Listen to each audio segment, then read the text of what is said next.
તમે બજેટ પહેલા વારંવાર સમાચારોમાં જીડીપી શબ્દ સાંભળતા હશો, પરંતુ શું તમને ખ્યાલ છે કે જીડીપી એટલે શું?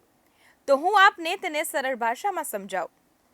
જીડીપી એટલે કે ગ્રોસ ડોમેસ્ટિક પ્રોડક્ટ. જીડીપી અર્થવ્યવસ્થાનો એક આર્થિક અને પ્રાથમિક માપદંડ છે. કોઈપણ દેશની આર્થિક હાલત માપવા માટે જીડીપી મહત્વનું છે. જીડીપી એટલે કે કોઈ ચોક્કસ સમય દરમિયાન વસ્તુ અને સેવાના ઉત્પાદનની કુલ કિંમત.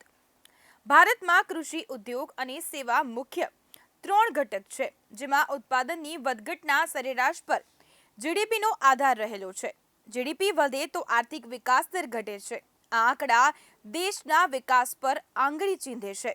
ભારતમાં જીડીપીની ગણના દર 3 મહિને થાય છે. જીડીપી 2 રીતે નક્કી કરવામાં આવે છે, કેમ કે ઉત્પાદનનો પડતર ખર્ચ મોંઘવારી સાથે વધતો ઘટતો રહે છે. આ માપદંડ છે કોન્સ્ટન્ટ પ્રાઇસ.